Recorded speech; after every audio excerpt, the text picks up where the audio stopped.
Hello, McIntyre's Football Fan TV. This is the watch along, and it's Republic of Ireland versus England in Wembley.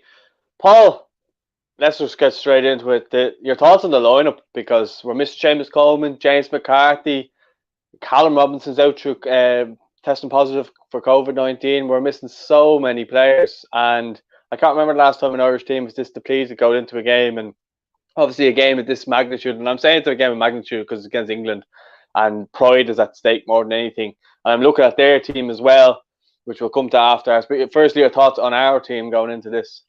Yeah, I'm a bit shocked. Obviously, the Coleman thing was a bit last minute as well. Obviously, we knew about Callum Robinson a couple of days ago as well, and Aaron Connolly as well. I mean, it's kind of strong defensively, but otherwise, I don't know. It's on the telly there now, the lineup. Yeah. I mean, like I thought McLean would have played simply because of the occasion, and it's. I mean, I think we're stronger when he's in the side as well. I mean, it's experimental for the next two games as well, I'd say, to be honest, which are probably more important, really. But I mean, it is England away. It's an important game for us. We haven't played there since 2013, so we want to get a result here regardless. So I mean, a bit of a shock, but hopefully the lads put in a good performance and put in a shift. I've no doubt they will, and hopefully we get results from this. Yeah, well, I think you're looking at the team, and as you said, it is kind of experimental because normally you think of, well, especially under McCarthy, James McLean would have been a shoe in there at left wing. O'Dowd is playing there, if you're going by the graphic that's on screen there. And then you have Horgan on the right, which he obviously knows very well from his time in Dundalk, and obviously really highly rates him. It's interesting though, and then you have them. Obviously, Grealish is starting for them, and Rice is on the bench for them. But I'm kind of looking to have Saka playing for them as well. Winks, Mount. There's players there that could be got at. Mings. I don't think he's great either. So there is players there that can be got at. I think defensive options aren't amazing either tonight. Cyrus Christie and Matt Doherty playing. I wonder which one's going to actually play left back. I'd say it'll probably be Matt, but you think of Sancho coming up against Christie doesn't exactly fill you with a load of confidence, does it? No, not really. But again, as with every England team, there's a lot of overhyped players there, players that they think might do it, but ultimately they don't. You look at Tyrone Mings, we know he can be got at playing for Villa. We look at Harry Winks, he's not the strongest Spurs player. I mean, all their better players are on the bench, maybe bar Sancho and Calvert-Lewin. So, I mean, we've every chance here tonight. And it's like when Wales come up against them, when Scotland come up against them, they're always hyped up for it. Maybe without the fans, that might affect it a little bit. But look, I think we've every chance and we just need to be confident and go at them. Nothing to be afraid of, like. Yeah, I just hoping that it'd be absolutely amazing if we can get a result. Obviously, Gabby Spain's over at the game in case anyone's wondering. I can see the media box there. You see it from the halfway line. You can see it there on the TV. Yeah, I imagine he's sitting amongst them. But you kind of I just don't want to get a hiding in this game because look, I'm looking at it and it has a very friendly feel to it. It doesn't feel like we're playing England. We're not wearing the proper colours. It should be white versus green, in my opinion. Obviously, to wear the new jersey. I got the new jersey today. Really like it. But yeah, the players now are taking a knee at the moment. But I'm just kind of looking. It's a chance for someone like Adam Idah to maybe get his first goal, which would be amazing. So we could be talking by the end of it about some positives. You would hope maybe Alan Brown getting a goal or something to kind of make up for the Slovakia game. Although you can't really do much making up. But they're on the press straight away. So here we go. Be interested to see how Shane Duffy does as well with all the kind of talk about him. Is he good enough anymore and all this crap? So be interested to see. Yeah, definitely. Just one thing, I think you're a bit ahead of me because I'm on my Xbox, so I'm only kicking off now. Sorry, I should have said before we went live. Sorry, my bad. So we're about 26. We're about 26 seconds in.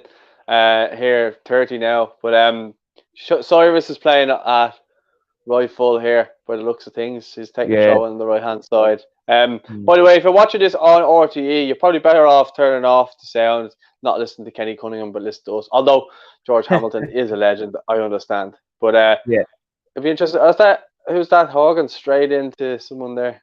He looks like Damien Duff. It's ridiculous. He does. It's like a mix of Damien Duff and James McLean. It's mad. And his brothers look exactly the same as well. Yeah, obviously his brothers are big League of Ireland players as well. I just think that's gas though when you see them. They're so similar looking. Yeah, it's gas. But look, I mean, and he's a winger as well. It's incredible accuracy. God, he's a stocky young fella, isn't he? God, I never realised how stocky he was. I haven't seen him playing in ages. Is that Wickham now? He looks a lot stockier on the TV. I think. I don't think he looks that big in person.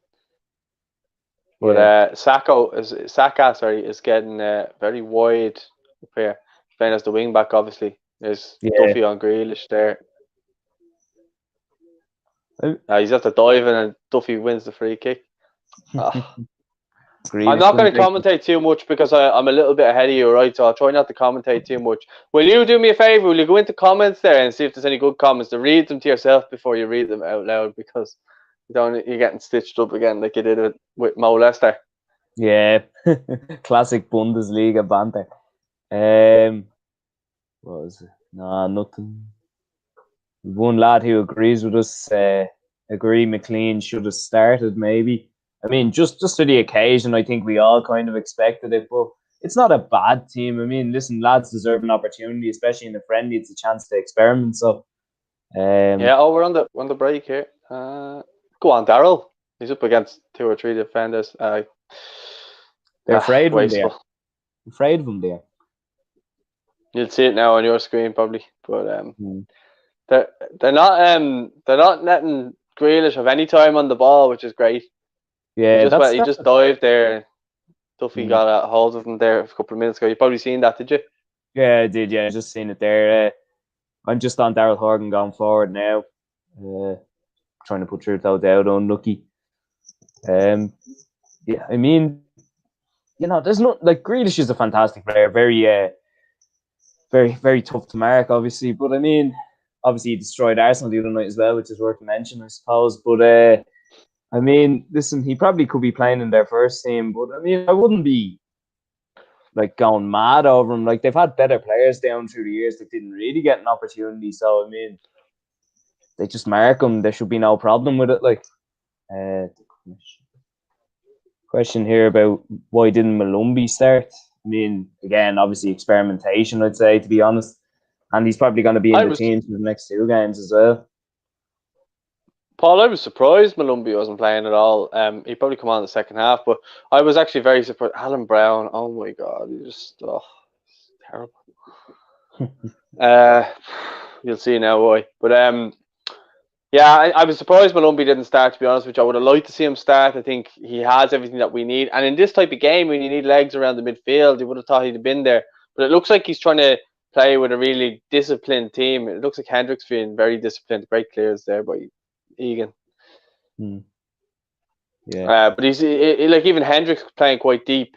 So it's very deep midfield. And then you have Alan Brown pushing right up with Alameda, I think. It looks like, anyway.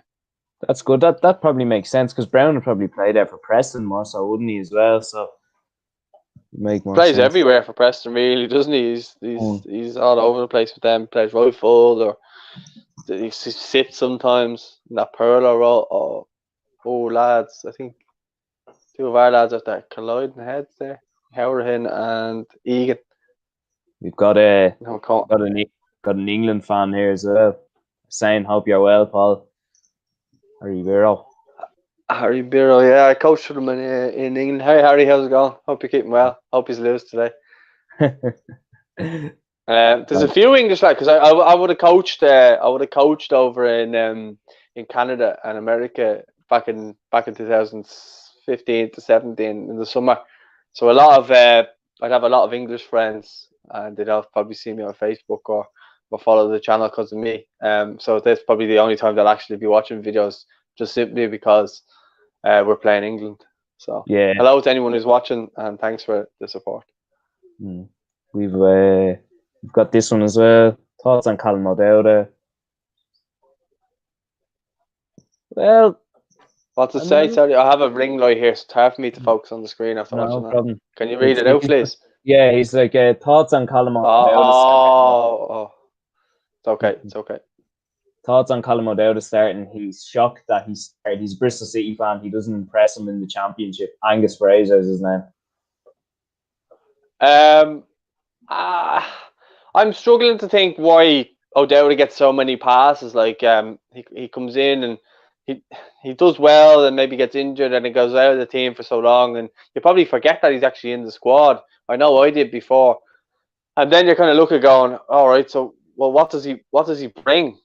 You know, I don't see him getting assists. I don't see him getting goals. He's supposed to be a wing forward, pretty much, isn't he? And especially in the new system, more so. And I know, look, Stephen Kenny's only been in the job a little while, but he seems to really like him. But again, he's not. He doesn't supply anything. Like if he has pace, yes, okay, use his pace to get in behind and make something happen. But he just doesn't do anything. Like he looks like he has skill, and I've seen him score a couple of good goals for Bristol City over the years, and he was linked with Leeds. He's never really, fulfilled any sort of potential that would make you go, this fella, you'd want him in your starting team. As every starting 11 show I've done, I think he only got into one. I think it was after the Slovakia game because he's a decent first half. Was it Slovakia or was it? No, it might have been. It was it was after Bulgaria. Sorry, he had a good game against Bulgaria, and then after that, I had him in the starting 11 because I thought he did okay first half, but then he just fizzled out, and it's just the story of his Irish career so far. I know there's a lot of lads over in the London Sports Club that love him because he probably goes to their events and stuff like that, but I just think he gets a pass far too often, and people will bash McLean, but at least that like he'll try his hardest and he'll put it about. Whereas O'Dowd, you don't see him like flying into tackles. I know sometimes McLean does it needlessly. I get that, but there's just times where you're looking, going, did you really need to? Or you could really get into someone or press someone, and he just doesn't. He always just seems like he's real casual. That's what I feel about him anyway. Yeah. What about you? I agree, but Angus actually agrees with you. It's the same thing happens for Bristol City. No goal contributions, but plays regularly. So, I mean, I'd have to agree with both of you. I think it's just because he's a bit of a utility man. He'll do the job, and they kind of feel a lot safer when they have him in there. Whereas even I look at here we go. We're on the break here. Oh. Well, we got into the opposition's box there. Sorry, I got a bit carried away.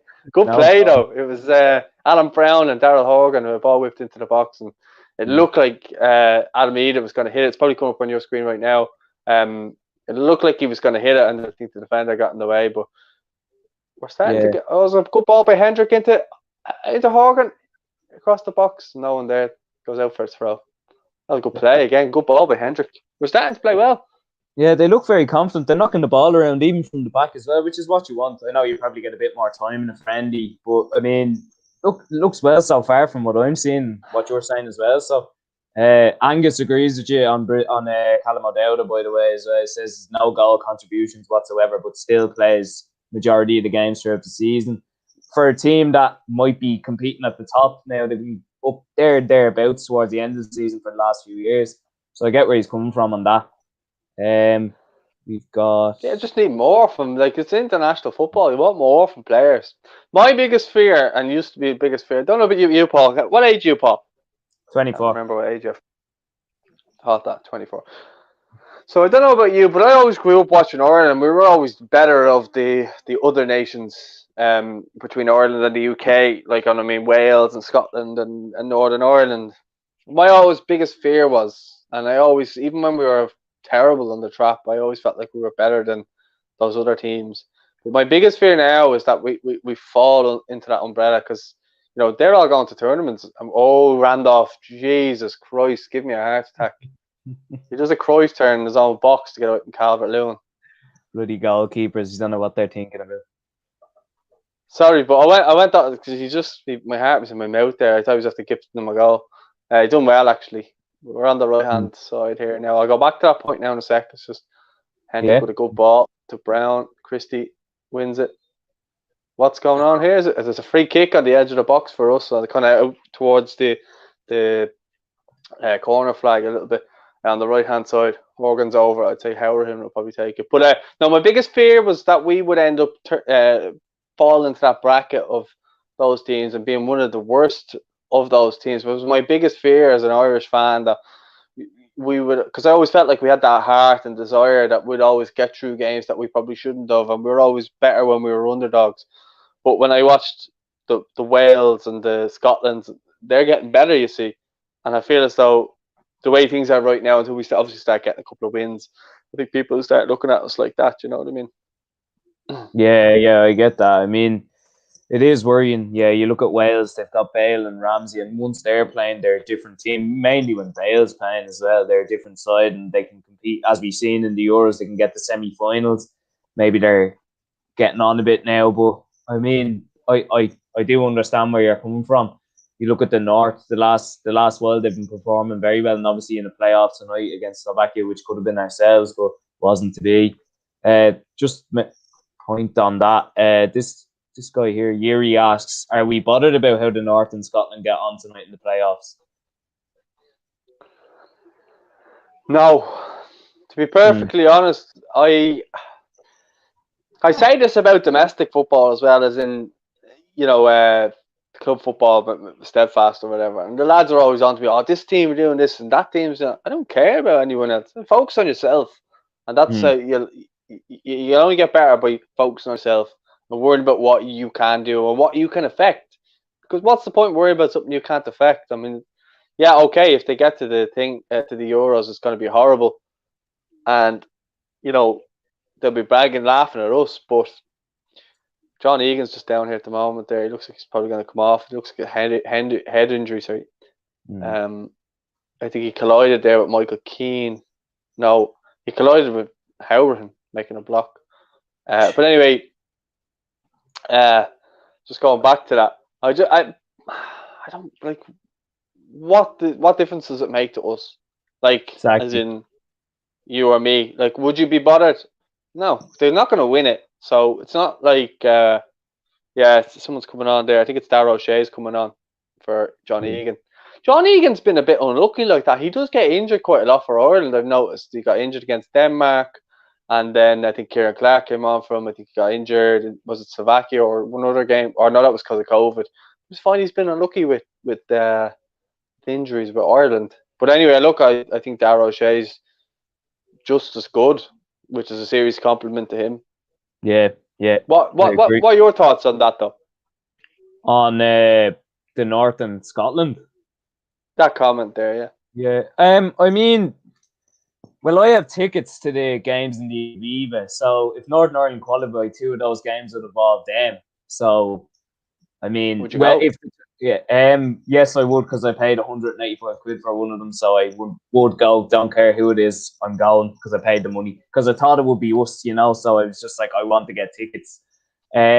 Scott, I wouldn't mind. Well, you can always go, Paul, and cheer on the other team. They're playing. I think it's Sweden and Poland. So I mean, it's a chance to see Lewandowski as well from Poland, so which would be nice. What was it? Scotland. I mean, they haven't qualified for a tournament since '98, and if they won in Serbia, I don't expect them to win in Serbia, but if they did, it'd be a huge result.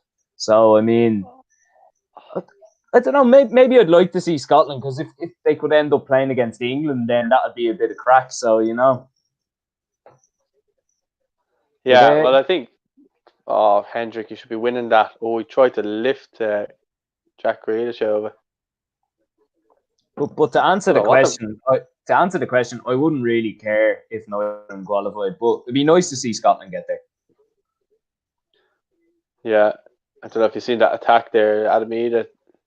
It's actually just nice to see us being direct, Exactly. and that again kind of falls into that thing of Scotland and Northern Ireland and Wales, where you used to look at them and go, oh yeah, they're all right, couple of championship players, couple of Premier League players, but they were never really on too much. I think what we always used to have was Premier League players, and I don't know if you watched the match preview, but James had said it. James Alcott was on with us, and he had said, like, oh, Randolph, you need to stop fucking hanging on to the ball so much. You nearly got tackled there again. He got fouled by Calvert-Lewin just there, hanging on to the ball. But anyway, like I was always James was saying that a lot of our players over the years have been captains of clubs. You think of Matt Holland at Charlton and Ipswich, and Kenny Cunningham was at Birmingham and other clubs, and he was captain there. And you had a lot of players who were captains of clubs. Robbie obviously was captain at Spurs and captain of Ireland. uh, O'Shea was I'm pretty sure he was captain of Sunderland, and then Richie Dunn. I think he might have been captain of City for a while, or Yeah, in or thereabouts. So we always had a lot of captains or leaders. You don't really see that right now. I think someone like Malumbi has that in his locker to be that player in the future, but right now, obviously not the case. But I look around that team now, and I don't see a lot of leaders. I think Darrow O'Shea looks like someone who could step up though and yeah, be that definitely. person. Yeah, I Uh mean, oh. in Uh-oh. some, I could say it, Aaron. I think with some Sorry, of them, Paul. I think with some of them as well, they're not consistent starters. You know, I mean, you look at even what is it, Adam Ida at Norwich, like he's in and out. I mean, obviously he might not be starting. Even Aaron Connolly, like some weeks he's in, some weeks he's not as well. Uh, I mean, I think that's always kind of been an issue the last while for us. Hendricks in a good Newcastle side, like if he's not doing the business, he'll get dropped out as well. So I mean, Would you say Newcastle are good? well, they beat you. They beat us with hardly any players though. Yeah. I wouldn't read in. I wouldn't read in. I'm not saying even being better.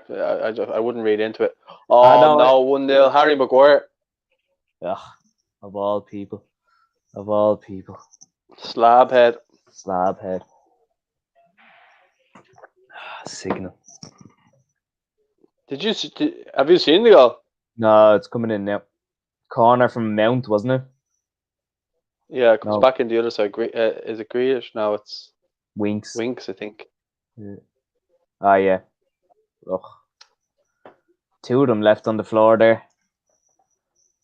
Do you know Duffy beats Duffy in the air of all people? You know what? I'm actually not that bothered about this result.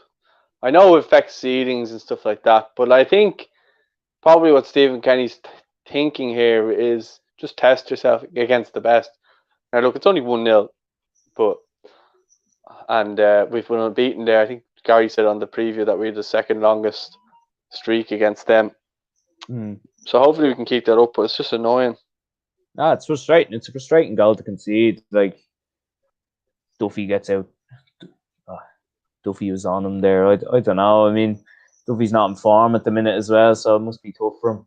He's had a tough year as well, as you mentioned the other day. Look, I mean, it's still early. It's only 18 minutes. It's still a friendly as well. So, like, lads to come on as well. There'll be loads of substitutions. Might change the game for both sides as well. We're second to everything here. Yeah. Couple more comments. Christopher McDonough saying more injury worries for Ireland again. Yeah, and probably more COVID issues as we continue in this. This Jason, I don't think there is any more COVID issues. Robinson had no close contacts. Yeah, I know. I just think like something could spring up, like the last time, the way it just happened. You know, it's always a worry. That's why I don't really agree with international football being like friendlies and Nations League being on at the minute. I understand the playoffs; they have to be finished and finalized so they can get a proper tournament schedule. But like, it seems a lot for players to go from one bubble to another for a week and then back into another bubble and potentially bring COVID into that bubble as well. It's so complicated, but I mean, listen, it's on, it's here. We may as well get on with it. I suppose I think that's what the players are doing, and fair play to them. Yeah, we're under the cosh here big time. Like we're just can't even get out of our own half, and even Ida's defending in his own half. It's just a total park the bus job right now. Very frustrating. And England just looks so much better in possession. Yeah. There's a lot of confident ball players for England there, right? But again, if we like the first 15 minutes, if we get the ball down, move it around, and manage to get a few bodies forward with Adam Ida, there's every chance you could get a goal because that defense isn't rock solid. You know yourself about Michael Keane. We all know Harry Maguire. I mean, they can be got. We just have to get going. And Tyrone Mings as well. We all know that's your place for Villa. Well, none of them play. None of them have any like pace. So, exactly. but we can't get out of our own half. Like I'm just looking now, it's Doherty to Ida, and Ida's on his own against 5 England players. Gets tackled, loses the ball. Ref doesn't even give a foul, and we're on the defense here now. 3-on-3. Grealish cutting through us. Howard tackles him. Oh my God, this is abysmal.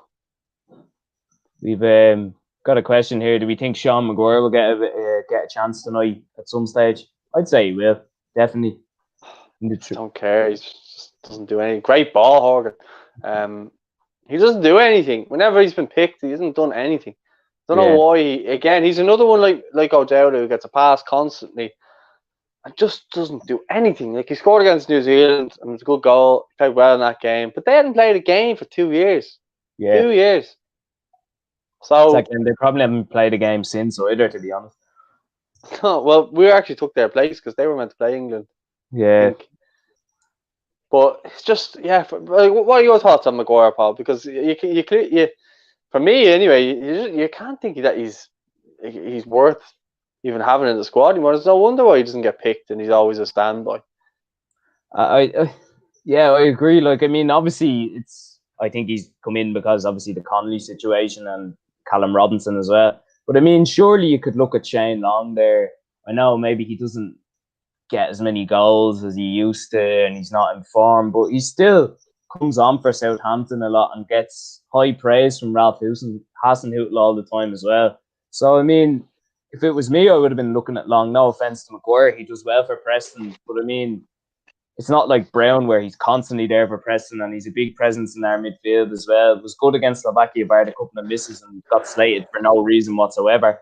But yeah, I tend to agree with you on that. Yeah. Yeah, look, I don't like being harsh on our players because, again, I think people fall away from, wanting to be horrible towards players because, it's funny or it goes viral. I don't actually really like doing that, and I don't like bashing players, but like I support them. If they come on, they do well, I'll want them to do well. But for me, he just doesn't do anything. Like, I can't remember him ever really doing anything bar that New Zealand goal. And he's failed to impress numerous occasions for numerous managers. And like, he played against Gibraltar, started, didn't do anything. And Didsey did. He came in and, at least tried to do something. I'm looking at O'Dowd here now, losing the ball, aimless, doing nothing. What's that lad? It was Angus. Something. He's dead, right? What was his name? Angus, the Bristol City fan. Don't know whether he's from Bristol City or not himself, but he's doing absolutely nothing here. And look, it's just really frustrating watching this game now because we're just giving the ball away constantly. You mentioned McGoldrick there. Sean asks, "What's your thoughts on his retirement?" I can understand it from his point of view, and yeah, it's a huge loss for us. I just don't care what anyone says. Oh, he doesn't score goals. He'd be making that ball stick up in their half right now if he was playing. I know that for a fact. And he's very, very underrated in terms of what he does for the team. And he's not selfish either. He brings a lot of people into play. He can go, like Aaron Connolly said the other day, he could come deep and get in behind because Didsey would supply him with balls. Because if they had played in it too, he was actually hoping that they would play in it too, and he'd be up there with him. But unfortunately, he retired. And yeah, look, it's a shame, but I think it's in a small way it could be good because a lot of players like Didsey come into international football late and they don't get much of a chance. Wes Hoolahan as well, and they always get a couple of years of really good football for the country and fans really like them, and then that's it, and they're gone. So maybe someone like Ida who gets 5-6 years now. And then by the end of that 5-6 years, he's someone that we always call upon to be one of our better players. That's what we'll all be hoping for. A lot of this crop of youngsters coming through. He loves Gavin Bazunu as well. He's another one who he wanted to actually call up Gavin Bazunu, but obviously needs him for the under-21s. He was talking about calling him up the other day because he's playing so well for Rochdale. Yeah, so, I think that the longer we keep that 21s group together throughout this qualifying campaign, the better for them. And like, if we did end up qualifying, that's a great opportunity for them to. Great tackle there by Duffy. Yeah, sorry, you had your hands on your head. I was worrying there. I think I agree with him on the 21s in that sense. Like, keep the strongest squad for them as well. Like, like we've got senior players there waiting to play, and obviously COVID's a big effect as well. But the senior players are there, get them in the squad and keep the 21s there. It'll only be good for them.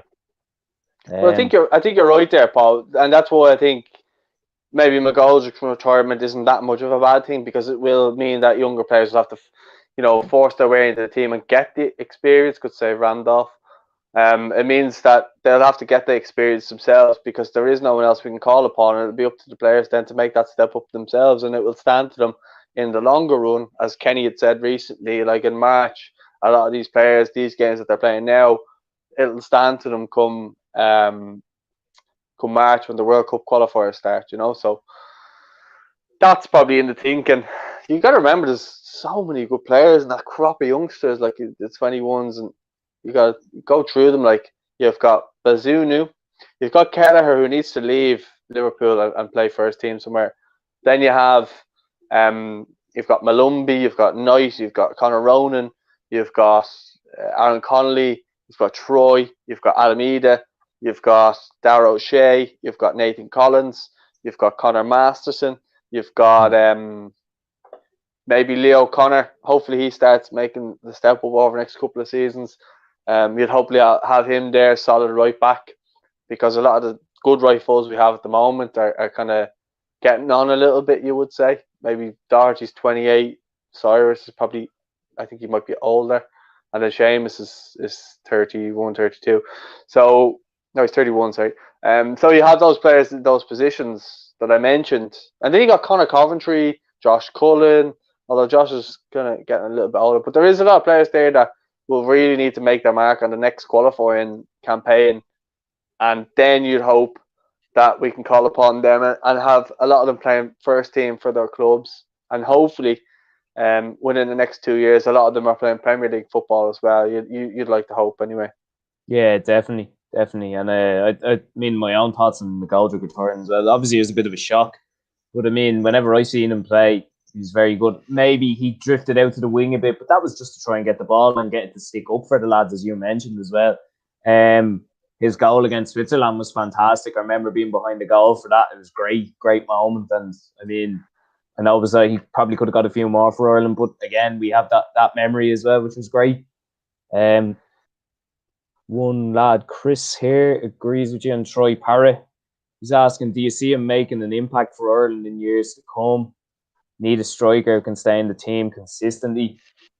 I mean, he is quite young, but obviously he's got the ability, and I mean, the loan move will do him the world of good. Yeah, if you want to go on a ramble there, like I have been going on a ramble, feel free, because I feel like I don't want to be talking over you or talking too much and then not letting you have to say. So if you want to talk more about it, feel free, my man. No, I'm just trying to keep an eye on the comments there, Ryan, and I'm just trying to keep up with them because there's loads of good questions. How many people are? Keep the questions coming. I'll answer that now in a sec. But how many people are online? 37. Tell you on the top. 37. Yeah, make sure if there's anyone watching on, get it out of there. Oh my God, Duffy. I don't well to recover. They're playing around at the back there, and you got called out. If anyone's returning to the channel or new, make sure to subscribe. We're nearly at 9,000, and we're like less than 20 away from 9,000 subscribers. So if you're new, please, and don't forget to like the video, of course.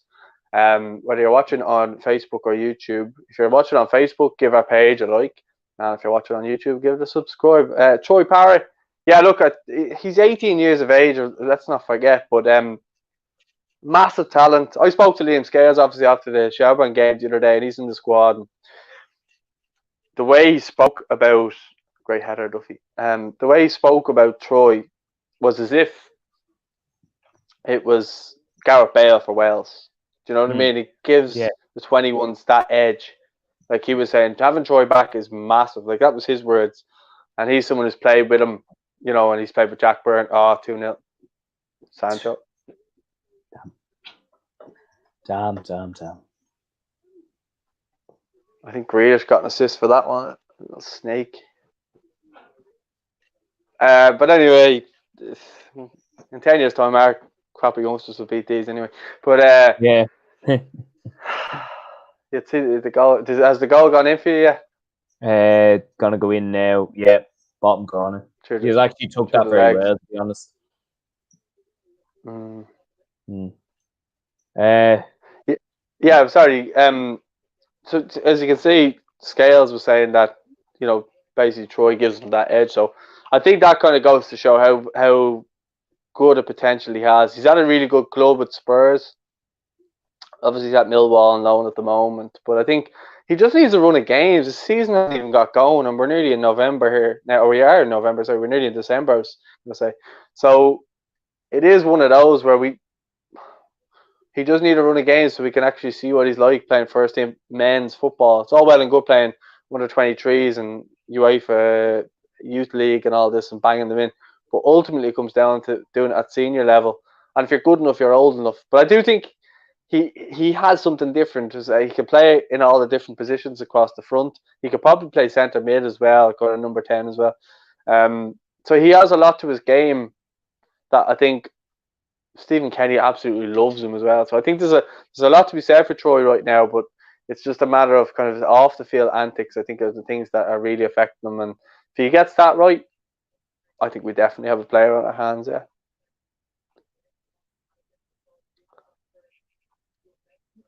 Are you there? Or have you frozen? Hello? Hello. Sorry, man. My bad, I think. No, you're all right. You only froze for a couple of seconds. Yeah, sorry, man. My bad. What happened to you? My Wi-Fi has been acting up the last few days. I'm not sure.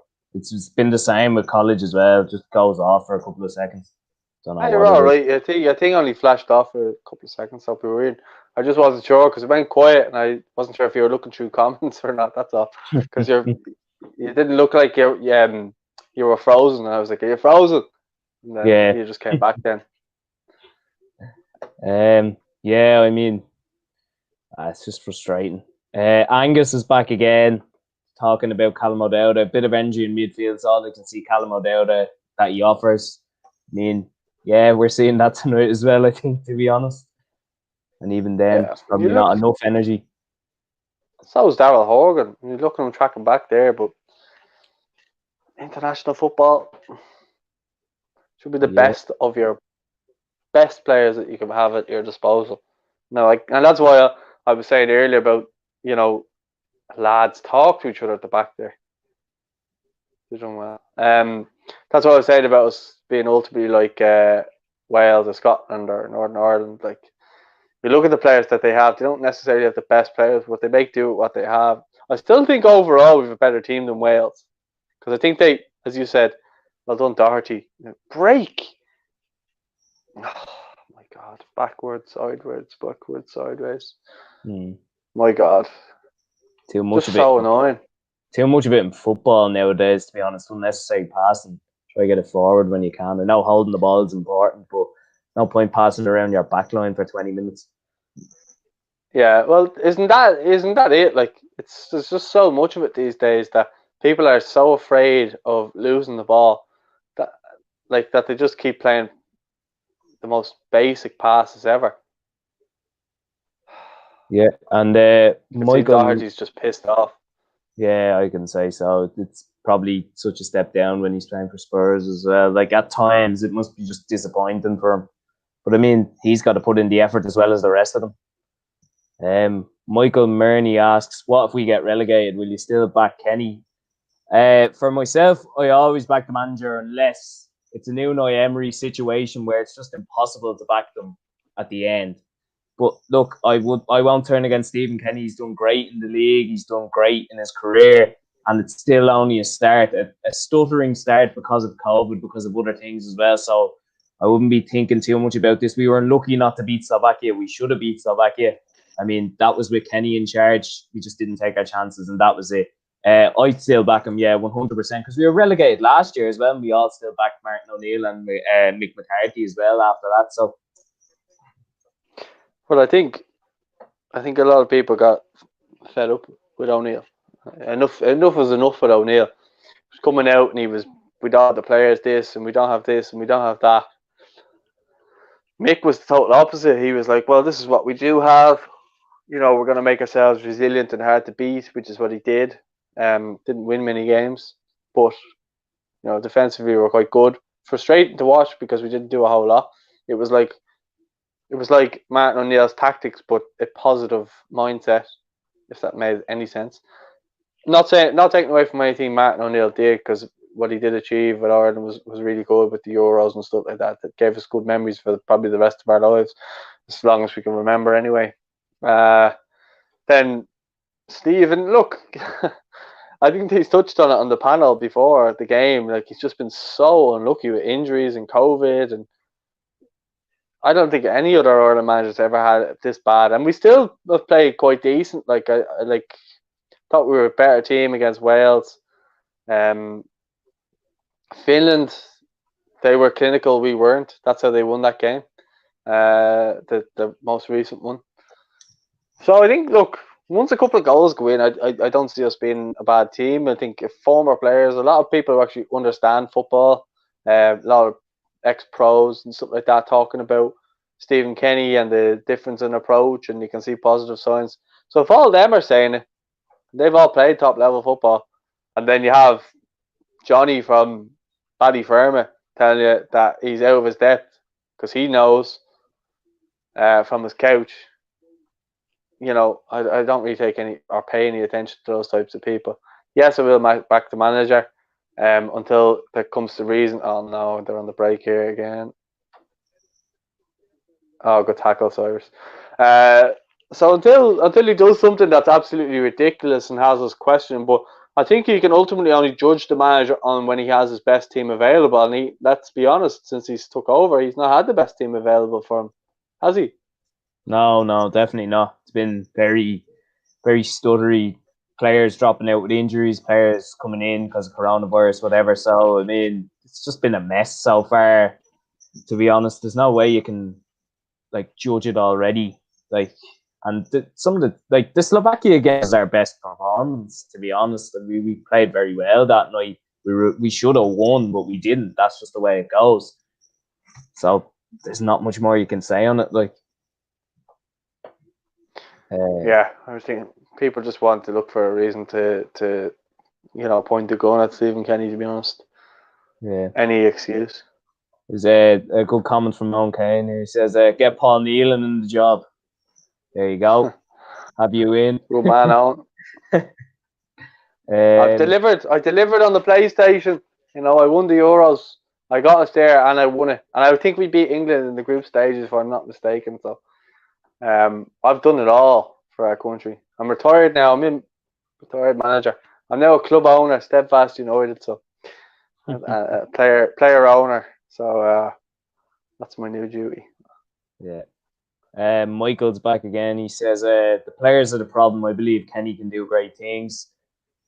I wouldn't say the players are. I wouldn't say all the players are the problem. I mean, there's some lads who maybe, because they're not informed, deserve to swap it around and see what can happen. But I wouldn't say the players are the problem. They always give their all.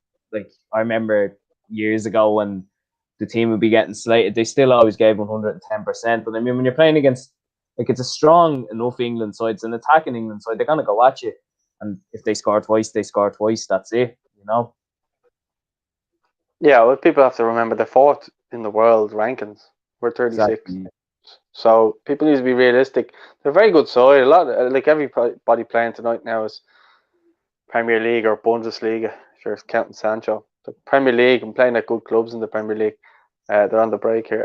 And a lot of our players, which is something I was going to touch on with what you said, and the players being the problem. I think the problem, sorry, I can't speak.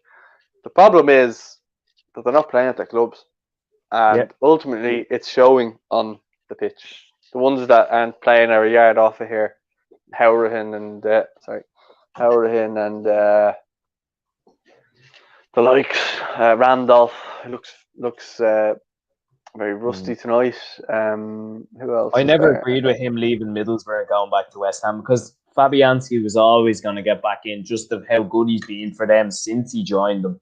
So, I mean, that's just it. I think he should have stuck it with Middlesbrough, maybe got a move to, say, a West Brom or something when they went up to the Premier League, or even a high enough, Middlesbrough will eventually start competing at the top of the Championship again. Now they've got Neil Warnock in. I'm sure he'd love to have him there So I mean, it's a tough one, you know.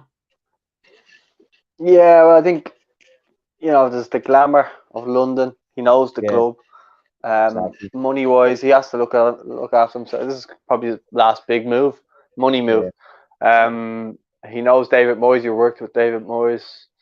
I think there's all those things factor into it. Like I think people look at it. Oh yeah, while other people might look at it as a career move, as a football move, he'll be looking at it more as a kind of career move. I mean, if he gets this money in for the future, he could be set then for a life after football because he is 33. So he has to start thinking of those things now. And I get it. I mean, I think before he went to West Ham, he's playing the best football of his career. He was unbelievable at West Ham, or sorry, at Middlesbrough, and yeah, he probably could have went somewhere else, but I don't think there was that many offers on the table. I think West Ham were owed some money by Middlesbrough as well, so they were able to just get that and maybe increase his wages. I think that's probably what happened. So on the West Ham fan TV, I think they were saying that they didn't have to pay a fee because Middlesbrough were, financially struggling.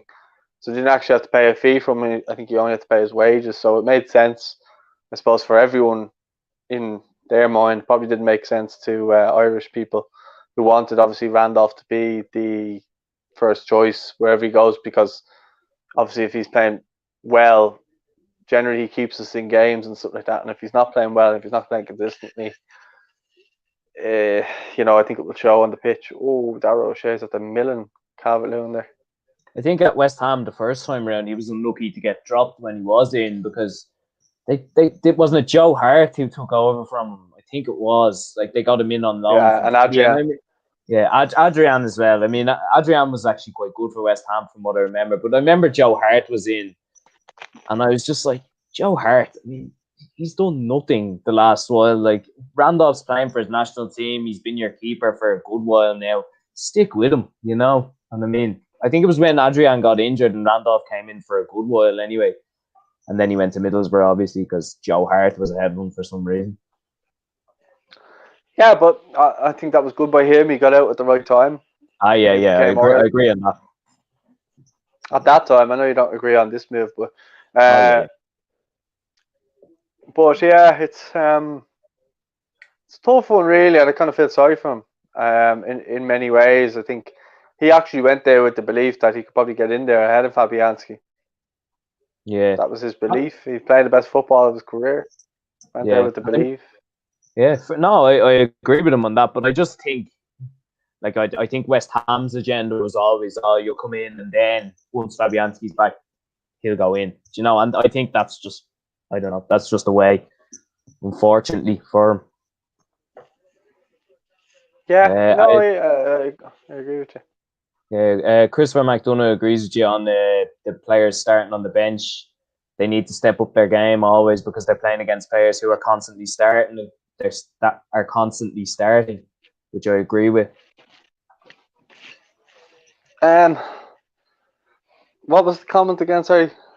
He's just saying about the Irish team. A lot of them don't start for their clubs, so when they come into international football, they're playing against players who are starting regularly for their clubs, and they're as you said, they're a step behind in terms of that. Yeah, well, I think we already spoke about that, didn't we? Yeah, exactly. Yeah, I was just saying he agrees with you. Oh, sorry. Yeah, I mean, it shows. So it's shown here now, especially when you're coming against a team who's fourth in the world rankings. Yeah, exactly. Coming up to half time now, and we're 2-0 down. I'm looking at this England team as well, and the only one, and I just know from watching, is that doesn't play all the time for Arsenal is Bukayo Saka, but he still plays more than even say Adam Idah at Norwich for the minute. Do you know what I mean? Like, that's the only thing I can make. Like, oh no, he would have heard about it by me by now. Yeah. I'm just updating at half time on our Instagram here.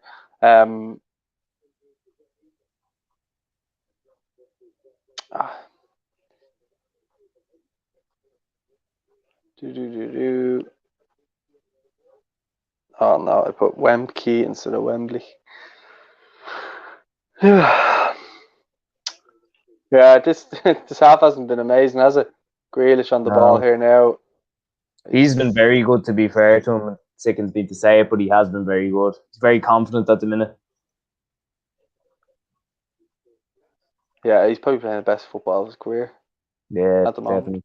It's probably right to stay at Villa for a year as well, because you look at how well they've started, and then if he had went to United, they'd be probably wouldn't even be playing him. Like, they're not playing Van de Beek, to be honest. Oh, he's in again now. Oh, No, that's a good few blocks there by our players. yeah. We sort out that the few seconds at half time, maybe turn off and turn back on again or something like that. No, I just think it's you have on Sky Go, is it? Yeah, Sky Go, yeah. It's just behind. Grand. If you want it to be, it's gonna blow up for half time now after this kick, I think. Just gonna go back to one comment. It's an interesting one here. Someone who's not agreeing with us on the Stephen Kenny thing. It's what happens when fans like ourselves settle for bad football, scraping 1-0 wins against Georgia. Get Kenny out and make no mistake about it. I mean, I understand frustration, but we shouldn't be going that seriously into it now. I mean, beating Georgia 1-0 is a great result. I mean, if it's away, it's an even better result. Look at them. They got to the playoffs. They only lost today to Macedonia. So, I mean, I wouldn't be saying that, to be honest. So, what does he say? See, Paul, this is what happens when fans like you settle for bullshit football and scraping 1-0 wins against Georgia. Get Kenny out and make no mistake about it. And I hope you see this come. But I don't get it because we haven't scraped a 1-0 win over Georgia. That was, I think he's Mick talking McCarthy. about the home one with the tennis balls, maybe. But that wasn't Stephen Kenny. Yeah, exactly. I mean, I think what he's trying to say is that that's what we're going to be looking at again. But I mean, a win's a win. I wouldn't be too disappointed about beating Georgia. They're a tough team to beat, as Denmark found out as well in the last qualifying campaign as well. So, I mean, I don't know. It's a bit of a surreal comment. Well, I don't know what Joseph wants. I mean, is he a supporter or is he just one of these people who just loves to give out for the sake of giving out? I mean, he supports when we're playing well, or like, what do you want me to do? Not support the team? Like, it's a bit of a silly comment. It's like having a go at me, but not making any sense. Like, you're not really giving much of an argument there. You're just saying we've settled for bullshit football.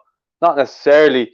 We have seen signs of progress. We've said that previous professional footballers and people who've played for Ireland come out and been excited by watching this Ireland team. So if they're excited, generally speaking, if proper football people are excited by what we're doing, I'm going to be excited. And until we're getting hammered by teams 6-7-0, I've no reason to be. I mean, we are Ireland at the end of the day. We're not Brazil. We're not going to have, like, when we get to tournaments, we're more often than not celebrating the fact that we're at the tournament. We're not, bar probably in the 90s and 2002, but now you wouldn't be looking at us to go and win a tournament. I think we're just happy to be there, which isn't a mentality I actually like, but we have to kind of settle for that for the moment because we don't have the resources of the other nations out there that are far superior to us. So we have to make do with what we got, and a lot of the time we've got by with team spirit and stuff like that. And again, it's a transitional period with a new manager and this. So look, this comment doesn't really make much sense to me. I agree. Paul Kennedy asks, what does Jeff Hendrick offer the team? I mean, nothing at the minute. I mean, if he can try get back, like we've been saying it for 4 years now, if he can try get back to the performances from Euro 2016, just before it and just after it as well, then we're looking at the real Jeff Hendrick. Then he's got his move to Newcastle. We thought it started well with that goal against West Ham in the opening weekend, but I mean, it seems to be same old, and same thing with Ireland as well. I think other lads deserve a chance in that midfield. You look at Jamie Lumby when he came in as well. So I mean, I agree. He doesn't offer anything at the minute. Well, yeah, no, I don't need to say anything more about it. You've hit the nail on the head there, really. Mm. We've got Michaels back again. He thinks the headhunters are being stupid. Kenny can do good things. It's just going to be a tough 2 years until we get going. I agree. We've got to stick with it, like we always do. We always have to stick with it, and obviously it's tough at the minute when we're all sitting in our houses watching it rather than being in the stadiums, bringing the atmosphere. I think that does affect the players as well, particularly in international football for a lot of teams. But yeah, I mean, we've just got to keep at it, lads. There's no point in dropping our heads already. But look, we've got to keep at it. Yeah, look, it's there's nothing we can do. We can't affect it from, as Paul you just said. We can't affect it from sitting here watching it. Like, and it's shit. I've been to the games, without the fans. It's absolutely shit. Like, there's just no atmosphere. It's just not the same. Football is literally nothing without fans. Yeah, got a. Kevin Tracy agrees with you here, talking about Joseph, Clash Lawyers fan who complains about everything, but then gets daddy to get him tickets for the big games and posts about it on social media. I mean, he's not wrong. There's a lot of that in this country at the minute, unfortunately, but he's not wrong there. I just didn't get Joseph's. I just didn't get it. His comment didn't make sense because we've scored one goal under Stephen Kenny, so scraping 1-0 wins against Georgia makes no sense. Like, anyway? Yeah, exactly. Don't give those type of people airtime, I suppose. Angus just come in saying Scotland are 1-up. That's interesting. I didn't know that. Good. Do you know what? I know I said I didn't care about Scotland earlier. I'd like to see Scotland get there. Fair play to them if they do. Not the other shower, but I would like to see Scotland do it. I like Scotland. Look, a few Celtic players playing for them and stuff like that. So yeah, if they do well, fair play to them. Yeah. Looking, Henrik of 2016 was something else. Yeah, I mean, definitely he was playing brilliant, really, really good. And I mean, if we could ever get back to that, that'd be fantastic. Hopefully for himself as well. He was found out after that, though. The new kit is so nice from Jack O'Connor. Yeah, I agree. Both jerseys are fantastic, and I think Umbro just suits us. It's a fantastic setup. You look at the League of Ireland clubs wearing it as well. Looks great on all of them. And I mean, now we've got it back with Ireland. I've even got my Euro 2016 one. I mean, remove the comment there so we can see it on you.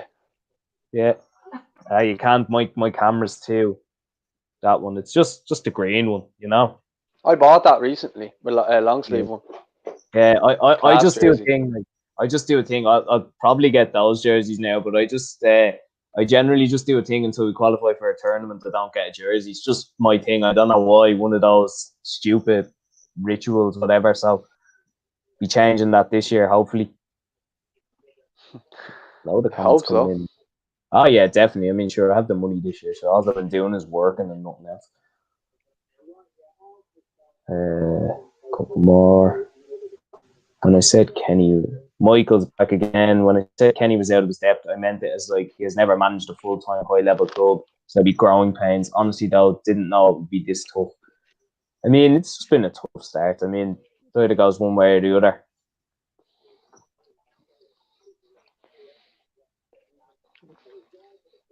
Yeah, look, total new approach, completely different. Like, people just need to, the head out of the clouds. You're going from something, playing a specific type of football for so many years, to going to changing completely different. And all the other nations have done it and have been patient with it. Wales, Northern Ireland, Scotland, maybe not Scotland, but the other nations, they've all gone with a new approach, with a new manager. They've given their manager time and it's produced results. Look at Michael O'Neill getting Northern Ireland to the Euros. Wales, when Gary Speed came in originally, that's when things started shifting for them. And then obviously Coleman taking over, Chris Coleman, and then Giggs. But there was a style of play change with Giggs as well, where he brought in a lot of the players and just gave them. I think he had a camp in China, because Gary's always referring to it. and he had the time to then work with the squad over that period. And he brought in a lot of youngsters who, like us, probably were playing for championship clubs and reserve players for their club teams. I think Woodburn and these types of players. He was bringing Wilson and those types of players, and he was bringing them in. And now look at them; they're flourishing, Ampadu and the likes as well. So I think, look, you just have to be patient. I mean, what do you think is going to happen? Do you think we're going to flip a switch and we're going to be unbelievable? Like, Yeah. I don't get where I know we live in a world where everything's instant these days. And I think maybe COVID's probably given people a little hint of reality. It's like, not everything is instant. Sometimes you have to wait a while to get something good. We spoke about the players that we have coming through there earlier. I'm kind of sick to death repeating it to people. Like, just trust the process, Yeah, exactly. I mean, it takes time. It's international football, and that's it. International football is like a game of chess. Even more so now. There's no real standout teams. Maybe France, but like I couldn't see why. Finland beat them yesterday. Exactly. That's just international football at the minute. It's not like when Spain were dominant. I mean, it doesn't feel like that, and it seems like maybe the standard's gone down a bit. But look, I mean, we just got to keep supporting them, and that's it. Like, we don't really have a choice in not supporting them, do we? So that's the thing. A couple more comments.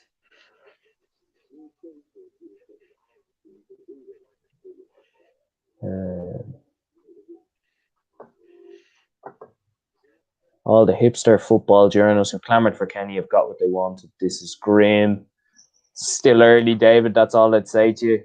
I mean, a lot of those hipster football journals probably wouldn't know who Stephen Kenny is, to be honest, when they're reporting on the Premier League all the time. Here's a good one. Most of the negative comments I see about Kenny are from the same people who slate the League of Ireland standard and are spoilt being fans of the top money bags English teams. Before I get attacked, I said most, not all. Dead right. From lads who afraid of getting a few keyboard warriors at him. He's right. Sorry, I didn't know you were going to say something. There's a little bit of delay on your end. Sorry. No problem.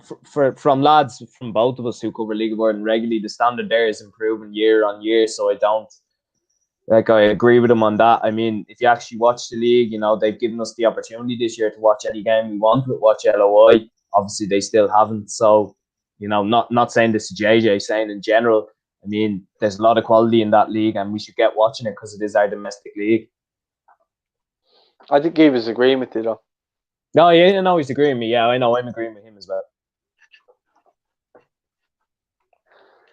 Yeah, I mean, I don't really have anything to add to what you said. I think what you said is totally true.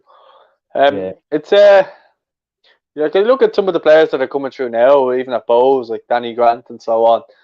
Really good player. I think he's going to Hull by the looks of things. People were saying that he's linked to Hull at the moment, so he could be over playing in England quite soon. And 20 years of age, he's with the Ireland under-21s.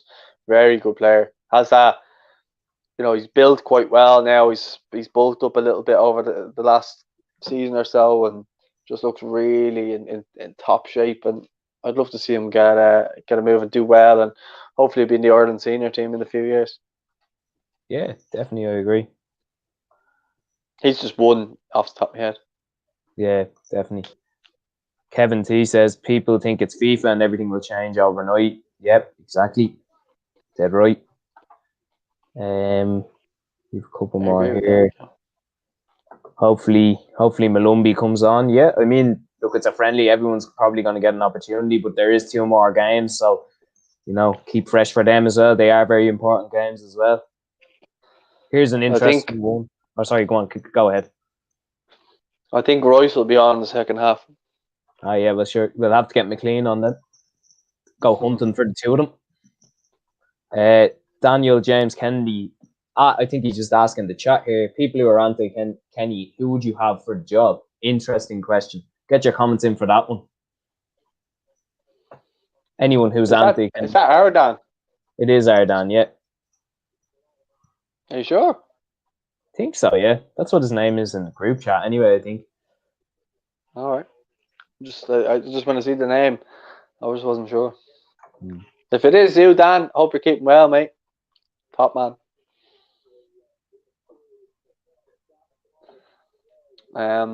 So we're coming out now for the second half. Yeah. I'm not looking forward to do the player ratings after this game. There's still 45 minutes to go. Come on. Got to be hopeful. Yeah, Dan says, yeah, it is him. Getting involved. Good man. Top man. Yeah. David Morris here says they're playing okay. England's squad depth is very good at the moment. Ireland seem to lack that class player to make the difference, but at least they're trying to play the right way. Exactly, that's been the way so far in all the games, and they've dominated a couple of those games as well that we've been unlucky not to win. I know Dave. He's one of my best mates' brother-in-law. He's an England fan. He's English, like, but he's a Mayo fan as well. So he likes Ireland. You know what I mean? Royce is still on the bench. So he's walking out there, little snake. Oh, I just even hate the look of him.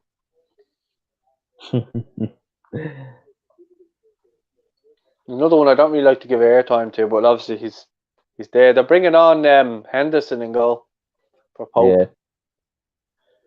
I wonder is there any other subs? I don't know how you feel about it, but I think Pope should probably start as their goalkeeper. Like, I know Pickford's your goalkeeper. Would you keep him in, or like, he's a bit of a madman, to be honest? He's not my goalkeeper. Everton's goalkeeper. Sorry. Who's Steadfast goalkeeper? Ross Morrissey. Absolutely legend. He's probably watching. He's probably watching this actually. He's a legend. No, I don't like Pickford, to be honest. I want him sold. I want him gone from Everton, so I don't care if he plays or not. I like the look of this Olsen lad, Swedish keeper who came in. He's Sweden's number 1. Came in from Roma. And he looked good in his debut. I know he played the defeat to Newcastle, but none of the goals were his fault, and I thought he'd done quite well. Here we go, second half kicking off. Yeah, no subs for us, only subs for them, the keeper. Is that Henderson's first cap? I'm not sure. He might have got one the last time, because you know the way there's 3 games, and I mean, with international football, I mean, you stop following it after a while. But it might be. I'm not sure. I remember he was in the squad last time. Anyway, good keeper, he is. Sheffield United really miss him. Yeah, they do. Yeah, they were saying a stat about Ramsdale the other day. He's kept 1 clean sheet in 17. That's with Bournemouth as well. So I mean, obviously low on confidence as well. He was poor for one of the goals the other night as well. I remember. Grealish nearly scored there.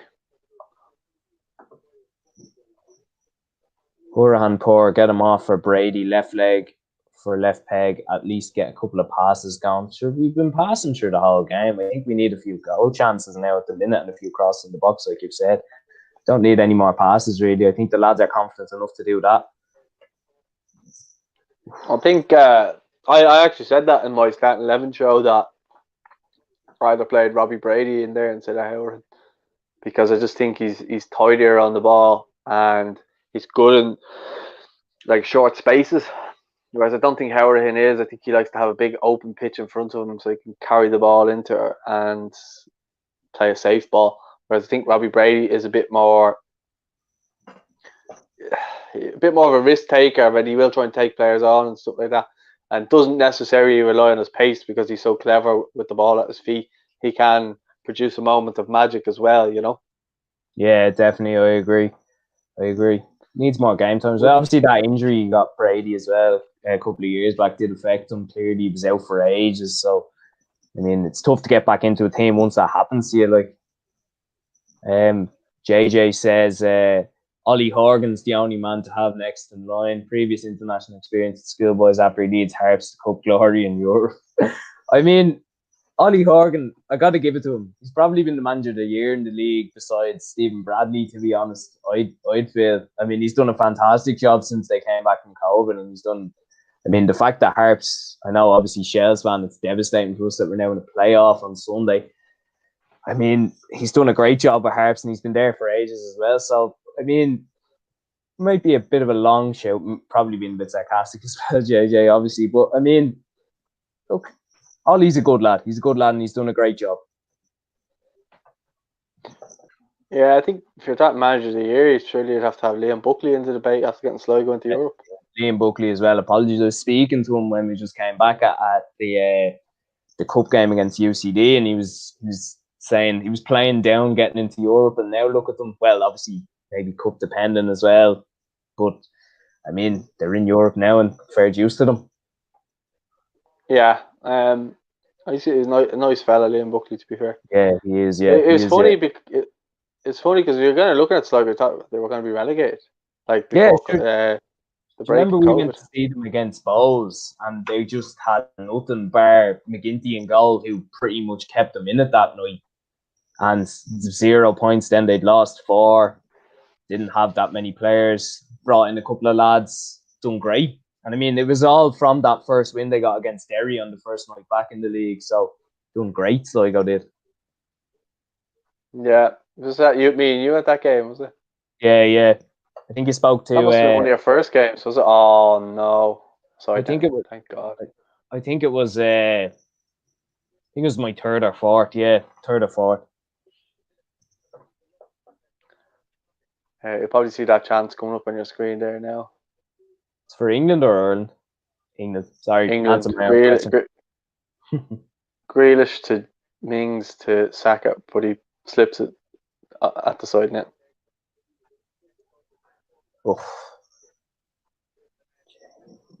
Oh, Howard Henry clattered Reece James there, but he missed him. They're just the hammering shots in now. We're coming up to the 50th minute. Ireland just have we even had a shot? I'm sure if we looked at the match facts, I don't even think we've had a shot. There's a couple of crosses to the box.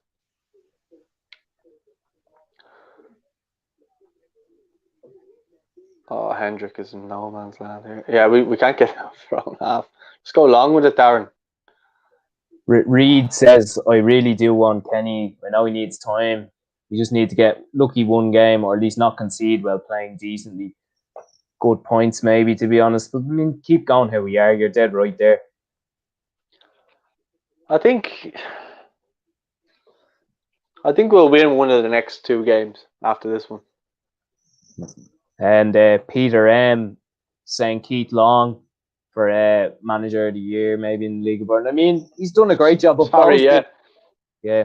He's done a great job of both. I mean, listen, but they did fall away towards the end, and obviously they got beaten by Hearts. They got a good win against Pats on Monday, and I'm not disagreeing. I think he's had a great season. He'd definitely be up there, but I just can't look past Ollie Horgan for the job he's done at Hearts, to be honest. I know.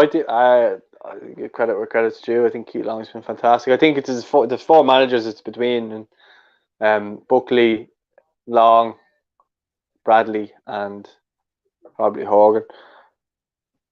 Horgan probably being the least of the 4 for me, but I think any of those would definitely be worth a shout. But I think Bradley will win it anyway, for the style in which Shamrock Rovers have won all their games and not been beaten. I'm not buying that Invincibles thing though. I mean, 18 games. If it was over a full season and they did it, then yeah. But I know COVID obviously affected that, and Rovers fans probably give me stick now. But yeah, I'm not saying it in a slagging way. I think they've been absolutely fantastic. But I think maybe the Invincibles thing is just a little thing to just have a dig at other fans as a slag. But if you're realistically looking at yourself, I mean, what was Arsenal's 38 games unbeaten? Or that extended on, didn't it? To the next season? They got 49. Yeah, I think 49 or 46, I think. And then United beat them anyway. United beat them then 2-0. Van Nistelrooy and Rooney. Wayne Rooney. Yeah, Rooney. Yeah, I always remember that Rooney goal. But look, I mean, you have to lose sometime. Yeah. No, well, that's all I'm saying. I'm not slagging Shamrock Rovers or anything. As I mentioned, they've been fantastic. I actually really enjoy going to watch them play, except for when they beat Chelsea, But other than that, they've been a real joy to watch this season, and the way Stephen set them up and the players that they have, really, like if you want to go and see some good standard football in the League of Ireland, I would recommend going to watch them. And you will get your money's worth. I think just some of the football they play and just tactically the way they change things up and stuff. If you really look at it from a football point of view, they're really impressive to watch. Just the way they change games and stuff, and the way Stephen actually tactically changes games with the players he brings on and stuff like that. And some people might not know what I mean by that, but I think anyone who kind of watches football kind of looks at that side of it tactically and stuff like that. And he makes changes to formations, brings certain players in, and wins games that way. And I just think he's very, very good at it. And I think Rovers are very, very good and adaptable in terms of the way they can flex, different formations and change it up if they need to go at teams. If they can't break them down, they'll change the formation, break them down that way. And just, I'm with Jack Byrne in the team. I just think he's just brilliant to watch. He's definitely one of the best players that has ever been playing in the League of Ireland. And the big question is, will he still be in the League of Ireland next season? Because Rovers have offered him a fantastic deal. That's what all the newspapers are quoting, the fantastic part.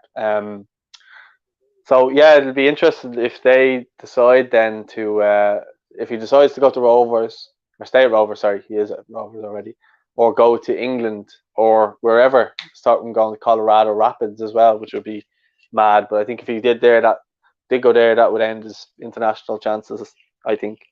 Yeah, probably. What would you like, Paul? Would you like him to stay? Just my battery on my phone's dying here. Just let me plug this in. But would you like to see him stay? Like, you think it's important for the League of Ireland? Penalty. I think like England he penalty, is it? Saka got fouled by Cyrus Christie. Great. Going back on Jack Byrne. Box. Oh no, it's not. Sorry. On the Jack Byrne one, I think it'd be good for him to stay. I mean, since he's come back, he's won a cup, he's won a league. They've done brilliant in Europe, and I think that's better for playing for Hull City on a Tuesday night away at Fleetwood or something like that.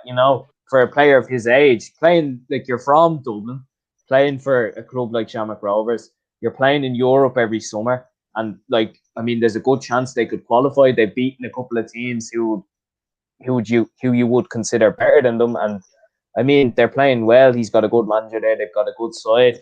I mean, I think it's well worth for him to stay maybe for another year anyway, and then have a look. Or say maybe not pressing it. Someone who's maybe chasing promotion in the championship.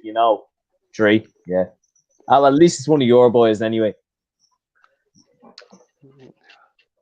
To be honest, this guy it's not really affecting me anymore. It just really has a friendly feel to it. I know it's England, but it just doesn't really. I don't want to get hammered 4 or 5-0 though.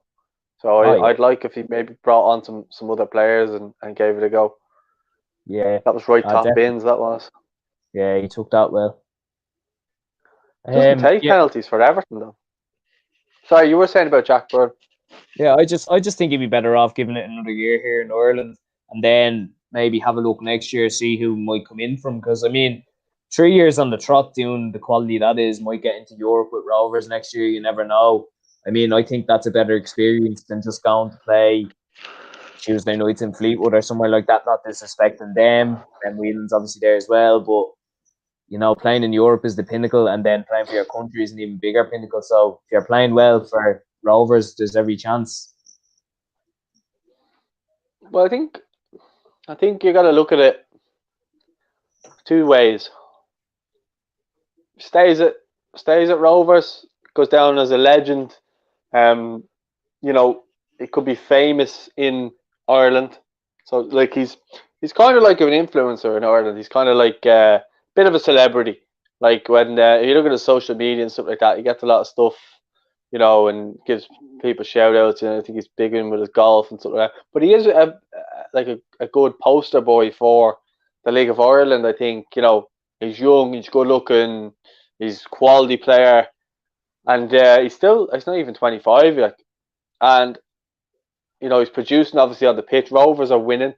He's the perfect advert for the League of Ireland if you wanted to sell it to someone. Here we have an Irish international with Jack Byrne, I think he should be having his face on billboards all around the county, and then kind of start doing that with other teams as well. I just think that we don't um, really use our players to the best of their abilities or the best of their marketing abilities. And I think you look at what EJ Menswear did with Jack Byrne. That video that they did was quite funny. Like that, and they do a lot of stuff for him and send him out stuff and do it that way. And I think the League of Ireland needs to buy into that a little bit more and maybe start using them that way. And I think if you do that and keep them there, that could keep them happy. And also at the same rate, grow the league, because people will pay to see Jack Byrne alone. I think a lot of people have said it this season. Like, you would pay good money to go and just watch him because of the way he plays and the goals he scores and the assists he makes as well. There's a lot to be said for him, and I think if people are willing to invest in him a little bit more, I think maybe he could stay, or maybe if Rovers use that angle to try and keep him there, because there's nobody near him. There's nobody on his day. There's nobody near him at the moment in the league, but it would attract more players, I think, possibly to come back. If there's players that had maybe been playing over in England, they might decide to come back and say, "Oh, well, look, there is a career, or I can be the golden boy in Ireland, and like, people love me in Ireland, and I could be the main man." Whereas if I go to England, as you said, I could be just another number there, fall away, go back to being unhappy like he was. And I think he's grown up a lot since he's been back, but there is always that in the back of his mind, I'm sure. We have a lot of substitutes coming on. Yeah, seeing that there, three of them. Oh, well, something anyway. That's my take on it anyway. I know you're right. I agree. Like, I mean, he's a fantastic player. He's done great for them. I mean, you get an opportunity to play in Europe when you win the league here as well. Champions League. I mean, I don't see Rovers fearing anyone in those playoff draws. I mean, I don't see why he wouldn't stay. For the moment anyway. McLean, Brady, and Kevin Long coming on. Duffy must be coming off. Giving them a half an hour. Yeah. Horgan off for McLean. Cyrus, I think maybe Darragh O'Shea is going to go right back. He's normally a right full, isn't he? Like, I know he's been playing centre half, but he was like he's a centre back being played right back. Oh, sorry, mix it up. No, you're all right. He just plays there out of necessity. Grealish is off. Foden is on. Peter M says Jack Byrne's gone to Swindon Town. I mean, I haven't heard that myself. It's the first time I've heard of it, but I mean, McLean straight away. Means someone. He got straight into who's that right back there? 16. I think he just came on. Maitland Niles, probably. I think it is. I think I've down here Maitland Niles. Yeah. He just smashed him basically through the back. Kieran agrees. McLean on to break a few ankles. Let's hope he doesn't break the ankles, but he gets stuck in like that time against Millick, all right. I think Kieran's from Derry. I think he was on last week for the watch along. How's it going, Kieran? Yeah. He also Dundalk game, I think it was. Yeah, he also says as well, looking like we'll be third seeds for the World Cup draw. Be very tough getting to Qatar in that case. I mean, there's not really much difference between second and third seeds. Like, there's a tiny bit. Like, usually you'd fear what third seed you'd get if you are a second seed. Like, look at ourselves, the year we had Austria, Wales and Serbia in our group along with us. Like, there's nothing between those four teams really, So, I mean, there's not much between second and third for me. And, I mean, I still think we'll put in a good performance in the group regardless. Yeah, I think as well, though, we're in that transitional period where players are going to have to come in and, ultimately, again, I go back to getting that experience. I think in the next 2-3 years, I could see Jeff Hendrick not being in the squad at all because he's just not giving us anything at all. So, what type of player is Jeff Hendrick? If you're looking at him, He's Yeah, he's an attacking player, but what does he actually do? yeah, exactly. I mean, like in 2016, I could have given you a more accurate answer, but now I don't know. And I think, as you mentioned before as well, I think when he was at Burnley, he had to kind of fill in a couple of positions, because it's Burnley and that's what they do. Like, you're there, you're a team, you get stuck in, you win a game at home. The lads up front are big lads, they get stuck in, give the ball to them, play it up and feed off them. I mean, I don't know, not disrespecting Burnley, but maybe that's a bit of the creative player we knew out of him. But I mean, he wasn't bad at Burnley. It's just probably their style of play, Yeah, he was shifted out to the right a lot for Burnley. He wasn't playing really through the middle. But again, what's he doing? Exactly. He's just there, filling in the space. Yeah, he's playing a deep role tonight. But again, you would have thought when he grew his hair that would get him back to the form he was at, but unfortunately not. And again, I don't like bashing at players or stuff like that, but they're not consistently not performing for the country. You kind of wonder why they're in there. And without being harsh, I think a lot of people do wonder what he actually brings to the team. Yeah, tough. Yeah, we don't look like scoring a goal here anytime soon either. England are really dictating everything. Chris Scully says need a John Walters in this side. I mean, would be a nice addition, all right. Super Johnny Walters. Yeah, that was another leader. I was talking about leaders earlier. Some of the important goals he got, even I know the Bosnia ones are the ones that stand out, but you look at, he scored against Scotland as well. He scored against Austria at home one time. We were losing 1-0. So many important goals there as well. Fair play. He scored in the playoff against Estonia as well, and that was 4-0. But I mean, it's an important goal in that sense. Just to even get to 4-0, put us through in the end, winning that game 4-0. And then there was another. He scored twice against Austria in another game as well. Yeah, it was like 2013 or something. Alaba scored a screamer to equalise in the last minute. Oh, I remember that. I was at that. Yeah, I was right behind that goal. That was he was unbelievable in those two games against us, Alaba, and he's not even a centre mid. Yeah, he was playing centre mid for the games, wasn't he? For them. Yeah, yeah. Peter says Brown is someone we need to play in the 10 all the time. I mean, yeah, I think it would work. He plays there for Preston. Why not? You said he plays everywhere for Preston, but I know it is a lot from what I hear. This is his main position, so yeah, why not? Conley and Robbo. He also says Conley and Robbo are badly missed. I mean, at least they'd be going at them. Yeah, Seamus Coleman, probably the one leader we have out there, along with Shane. Sorry, not the one leader. We have Shane Duffy as well, but his form isn't great at the minute. So obviously, Kevin goes on to say, I think the most frustrating thing with Hendrick is how good he was at the Euros and has never got near that level since. Same can be said for Brady as well. I mean, I think with Brady would probably be in, but it's just because he got that injury and he was just out of every team he was playing in then. So yeah, I think it's a difficult one. Yeah, what did you say? How good he was. Yeah, I think what happened with Brady was he just got that injury, and then after that it was just downhill. Hendrick never really got.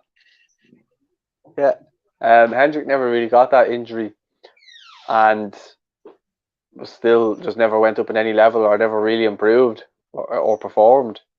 Exactly, yeah. He scored one or two. He scored a couple of goals a season, and that was it. But he's let's be perfectly honest, he's a bang average midfielder. I'll say Premier League midfielder.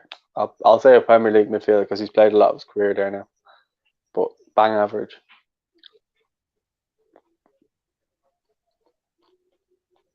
Yeah, I agree. I mean, it's been 4 years now we're hanging on to this. I mean, come on. Pull your socks up and get going. Oh no! Oh, it's okay. Sorry. Kieran says the North have equalised 1-1 up in Windsor Park with their 1,000 fans. Lucky man. Wish we could have got 1,000 fans for a couple of those games. I don't care about them, whether they go through or not. The only problem is if they go through, they leave progress in the seasons. Exactly. Looking at them though, I'm actually surprised they're not ahead of us at the minute, just because of the form between the two teams. You know, those rankings, they'd wreck your head, wouldn't they? Like, someone's up at top and then they're sixth because, like, the Czech Republic could be first because they beat a couple of teams in a row and you don't play for 6 months, whatever. I don't know. It's mad. Jack says, hard to watch this. We just don't have the players. I mean, missing a lot of players, though. Yeah, we are missing a lot of players, and he hasn't got probably his strongest 11 out there as well, which is what we'd really want, you know, even for a friendly against England. Peter says, Henrik is walking now. Smash someone. I mean, that's what we'd all want, really, isn't it? Yeah, you should never be walking whatever scoreline. I remember one time watching Arsenal in a cup final and Xhaka was walking, and I think Gary Neville roasted him for 5-10 minutes just for walking. And I mean, I get it. You should always be at least ready to go on your toes jogging. So I do understand that, even if it is 3-0 and a friendly, you're still playing at Wembley. Go on, McLean. Oh, we're just terrified of them. They just look so much faster than us. And we get the ball there. Alan Brown, a good bit of play with Adam Ida. He just goes to go backwards, gets a lucky ricochet, comes to McLean. He then tries to run, cuts back inside because there's nobody up with him as well. It's just hard. It is hard to watch. Someone said that there a minute ago. We're making more subs now. To be honest, I think as a fan of Ireland, it's generally a tough watch because if you're in the ground, you're generally extremely nervous. And if you're watching it on telly, it's the same. And I just find it so much tougher to watch them on the telly rather than being there. I like being there just because you can get involved, you can get the players going, start singing, whatever. It's that's the toughest part for me with this anyway, is not being able to go. Like, I'd take losing 3-0 or 3-1 over there for a trip away, get the players, and at least they're getting stuck in, you know, that's what you'd miss from it. Here, Malumbi and Curtis are coming on now for Howrahan and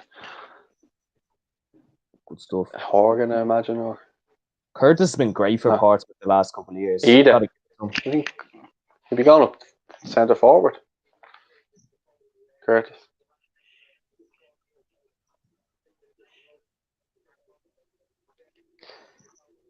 Just making some notes here for after the match. No problem. Chris says we're missing someone in the midfield to pick out key passes, like Houlihan, who can inspire the squad and fans to get behind them. I think in terms of Houlihan, we had a special player there, and it was just unfortunate that he was coming towards the end when he did eventually get into the side. But as you said, he had some great moments for us. You think of that miss against Italy, and then 30 seconds to 2 minutes later, he's popping the ball in the box and Brady's putting it in. So, I mean, you're dead right there.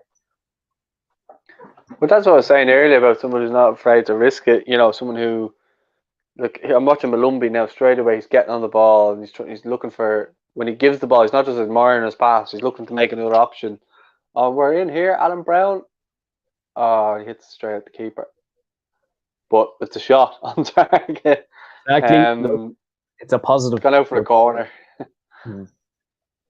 That's just good play though. It all started from Malumbi there. Henderson, he was falling over, but he literally hits straight at him, and then he saves it with his foot, and it goes off Reece James in a corner. Sorry, were you saying something there? Sometimes it lags.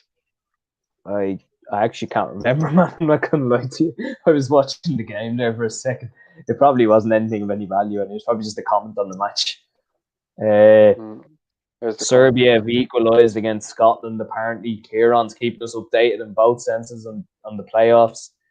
So yeah, they're probably both going to penalties again. And nothing came from that corner anyway. Yeah, I mean, let them go to penalties. Yeah. I was just Dan, saying there about Malumbi is that he brings there's Jude Bellingham now coming on. I was think just saying about Malumbi. What? Yeah, go on, Sorry? go on. You go first, and you go first. I was just going to say about Bellingham. I think it's mad that he's in that squad. Yeah, I was just saying that Malumbi, he doesn't just admire his pass. When he gives the ball, he goes and he looks to get into position to receive the ball again, and then he tries to carry us up the field. He actually tries to bring the ball with him. He doesn't look to go back or be afraid to carry the ball. He's just always he got done there by Bellingham. He's probably a bit too full on there, and he got turned. But anyway, he's just getting around the pitch. He's got done again there by Foden. Well done. Oh, my God, Brown then fells him. Luckily, he got the ball. To be fair. So sorry, go on with that question. I was just saying, John, again, saying someone who went to the game in Wembley in 2013, the separation between the two teams since then is huge. I mean, at the time, then you look at England, they were under Hodgson, they were struggling. There was no one really coming through. They still had Gerrard playing as well, who was like, I mean, listen, he was still a great player, but he was on his last legs. Then he'd moved back into midfield into a more defensive role. He still had Rio Ferdinand maybe coming into the squad as well. I mean, Rooney. I mean, they needed a change like this, and they've got all these young players, young attacking players coming up now, and that's the difference. I don't know. I mean, They were winning tournaments back then, Pop. Yeah, the younger underage teams. I got to give them that. Yeah, like it's no surprise. Like you look at Foden, Mount as well. There's loads of them there. Calvert-Lewin, yeah. Sorry, I always forget him. Because he plays for Everton. It's always like I can't say it, and you're ahead of us as well. I'm going to stop talking. So it's all right. I feel the same way about Saka and Nathan Moyles. Yeah. Maitland-Niles, there's a player who never starts. That's one. That's similar to us. Probably the only one in that England squad. And Bellingham maybe, but that's because he's only 17. I think he's just bringing him in to have a look, Southgate, but like obviously that doesn't really concern us. We just look lost for ideas now. Just try and keep the score down, I suppose, at this point. Yeah, exactly. I mean, we're keeping the ball a bit more now. I mean, maybe try and nick a goal. Like you said, we went forward with Brown that time. That's one shot. Let's go again, get another one. They've obviously taken the foot off the gas, so keep at it. Be nice to get a goal in Wembley for someone as well if they did get it. Be good for ourselves because we've only got one goal under Stephen Kenny.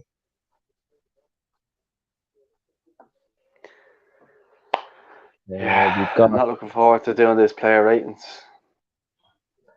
Give it a miss. No, can't. Has to be consistent.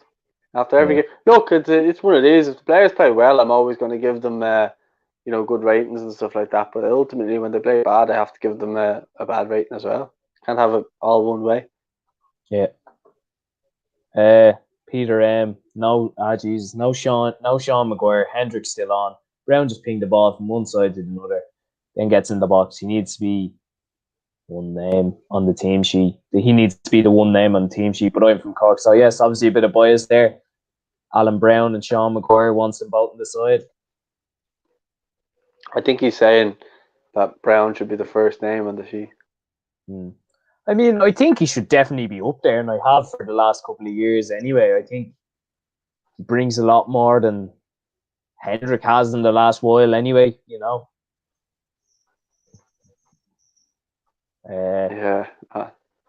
Surprising one here. Kieran keeping us updated again. Hungary have knocked out Iceland.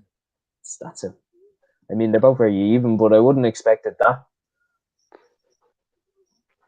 Again, I know we don't really care, but it's interesting for myself to see who I'm watching next year. If we're watching it. I thought you were just flicking through the comments. Sorry, I didn't know you wanted my opinion on it. Sorry. No. You don't need to give it. It's fine. I was just saying to myself. Bennington's Burnham was unreal. So. Yeah. I think what's good to see in a way is that we haven't lost our way. Like we are still trying to play, just not playing very well. But I think we are still trying to play out and sort of trying to keep the ball. We're not just aimlessly just trying to hit it up to a striker and hitting and hoping. We're actually trying to create passages of play. It's just England are Yeah, just far better. yeah, they are. They're very good, so they got to give it to them. Hurts me to say, but they are. Isn't it Still funny don't think. how Sorry, go on. I was just going to say, isn't it funny how our younger players always seems to be our better players? Because they're more Like when confident we're and they're talking willing. when we're talking about at the end of a game, we're always talking about the youngest players doing well. You never really hear us talking about, say, James McLean being outstanding or anything like that. You might have one moment in a game that may turn something, but never outstanding. Whereas Yeah, obviously Malumbi in the last round of games, O'Shea, I think again hasn't looked out of place here again. yeah. I mean, like you look at the younger players, there's always a bit more energy about them, and they have played under Kenny already with the 21s, and they were fantastic. So I think that would obviously have an influence. They'd be more used to the system as well. You look at some of these lads. I mean, like some of them aren't even starting for their team, so it's just. I mean, it's frustrating, but look, you're dead right. There's always a bit more energy from the young players, and fair play to them on that. There's never any fear in them either. That's the most important thing. I actually think Doherty's probably been our best player. As weird as that sounds, he's just the only one who's ever tried to make anything look, make anything happen. Oh, Yeah, I love that there. Malumbi just spun around Bellingham and he's running into the opposition's half. Got lucky there with that touch. We got tackled. Ronan Curtis is on now. And he has a strike. Oh, he forces a good save from Dean Henderson. 2 That shots was now. better. Goal's coming. You'll see that shot there was decent. He hit the post against Slovakia as well, people forget. I mean, we can go back to the Slovakia game and like we just had. It's just the way it went. Oh, he didn't Just hit the post, so the keeper saved it. did we not hit the post at one stage? Alan Brown hit the post, but Ronan Yeah. Curtis had a great header save. It was a really good save. I mean, it just didn't go for us that night. Like, we were the better team for the vast majority of second half and extra time. So I mean, it just didn't go, and it's disappointing. But what can we do? That's it.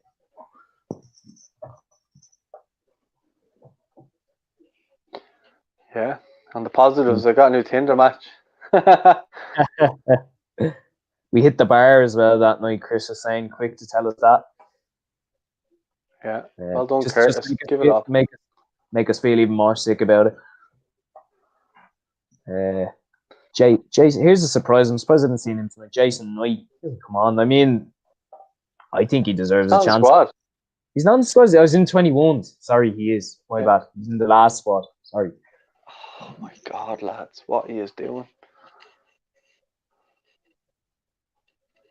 Not you, sorry, that Malumbi gave the ball away there, trying to give it to someone, and they just went hiding again. No problem. So annoying. Just, you can see someone like Malumbi just try to make things happen and stuff like that, but players around him just don't make anything happen. Your man Bellingham's having a shocker here, by the way. We won't be in that England squad again for a while now, you know. Dortmund be shipping him back to Birmingham City soon. What have you made of Doherty's performance tonight? I mean, he's been okay. I mean, I don't think that system suits him. Like, he's a wing back. He's not like a sitting defender. Do you know what I mean?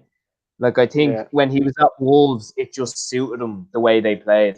And I think he's better off in that system than playing as a back four. Do you know what I mean?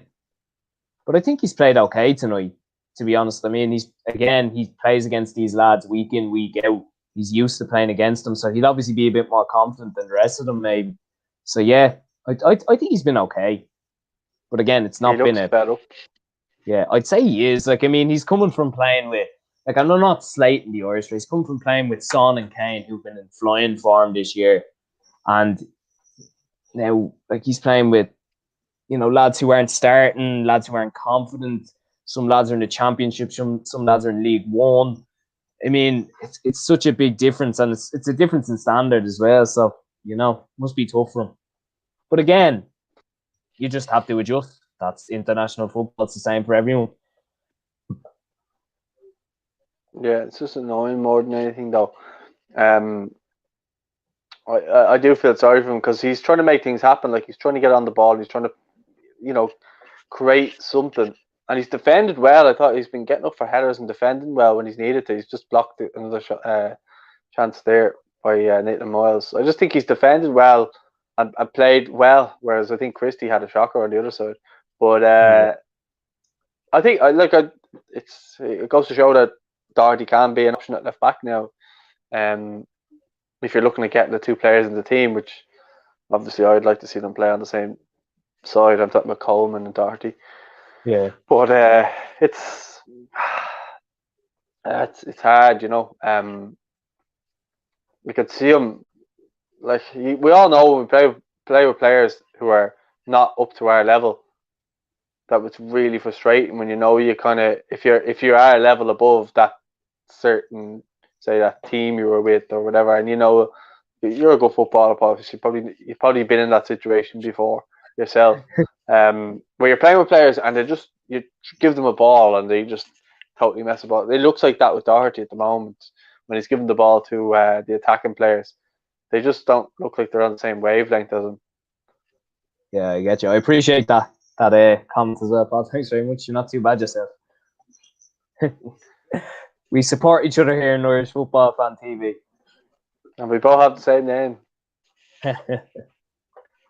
Just works. Just works. Well, this is it. Is there any other comments there? Yeah, there's a couple more come in. Hold on. I had a good one there. I was looking at. Connor Richardson says, New Ireland shirt true to size. This is depressing to watch tonight, lads. Can we get Robbie to come out of retirement just for a game so we can get a goal? I mean, I'm sure Robbie Keane would be thrilled to come back and play. He always loved playing for us. And I mean, I'm sure he would. But again, just got to keep supporting them. That's all we can do. Once we get that one goal, I think they'll come in their droves. Yeah, people need to remember, like, we are without Connolly and we are without Robinson as well, and they'll probably be our two main goal threats. So people have to remember that too. There's a ball going out to the left here. Clean whips in a ball. It's gone the whole way across to Darragh O'Shea. What was that last thing? Oh yeah, the New Ireland shirt. Yeah, it's a medium, mate. Fits perfect. Really happy with it. And I would normally wear a medium, so whatever you normally get, it would be that. So I would recommend. It's not too tight either. It's kind of just in between. It's a nice fit, and it's quite snug, like, if that makes sense. But it's not like you wouldn't have to suck in on a picture, suck in your belly wearing it. So Peter, depending on how big your belly is, of course. Peter M says 4-5-1 is probably the level we are at, and be pragmatic. Unfortunately, all League of Ireland fans know that Kenny does that. He did it a lot against Cork City for 4 years. Well, he got the better of them a lot of the time, didn't he? So it didn't really matter. Yeah, I think it's people, again, we literally just said it a minute ago. We're missing players. We don't have the players that probably Kenny would have probably gone with tonight. The likes of Connolly and Callum Robinson and stuff like that. So we didn't have the players that he probably would have wanted. Good defending, Kevin Long. We probably would have wanted maybe Troy or something in there as well. But obviously with the week that's in it with the 21s, he wanted to let them go. He probably would have had Jason Knight in it, because these players will all be in the squad in March, I guarantee you. Because the 21s term will be done by then. Or sorry, the qualification will be done by then. Yeah. Not sure when that tournament actually kicks off, though. It's usually, I mean, they're probably going to change it now because of COVID, but I know it's usually June. That's what I mean. Years. Yeah, God knows when they'll have it on then, man, to be honest. Probably don't even know themselves. It's going to be interesting. One man who would know that would be Gary Spain. anyone would know. Gary Spain knows it all. He really does. He's in Wembley now. He's probably going mad. He'll be doing his after-match reactions and stuff as well after the game. Be interested to hear his thoughts. As well as that, if anyone's just joining us on YouTube and they're not subscribed to our channel, please do, because we're nearly at 9,000 subscribers. And I'll tell you what we're on right now. If you just hang on there for 1 sec, I'll tell you in 3, 2, 1. 9,000 subscribers! Yahoo! On the button.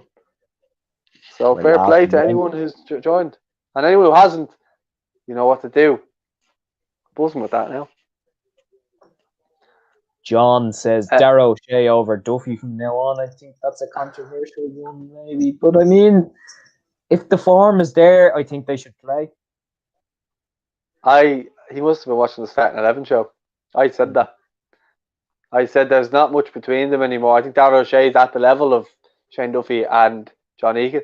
I think he'll be there for many years on the cusp of getting in there and coming in when needed. And more often than not, they'll probably go with experience. But, you know, I think Darragh O'Shea is more of the modern defender in him that will probably get him ahead of, say, Duffy. Do you know, I mean, ball playing centre back is what everyone wants to play these days. And I think with the 21s and stuff coming into the squad, I think Darragh O'Shea gets the ball up the pitch a bit quicker. I mean, he's even doing it from right full right now. I think he's just a really intelligent footballer, just really good, and doesn't make that many mistakes as well. Yeah, exactly. Connor says, we'll always support our boys. Let's hope things turn around soon. Also, thank you both for answering the question. Cheers, lads. No problem, Connor, anytime. Thanks for getting your question in. Now, Kieran says, always going to be difficult tonight, but the next 2 games are big. I agree, Kieran. Yeah, very big. We don't want to be getting relegated. 100%.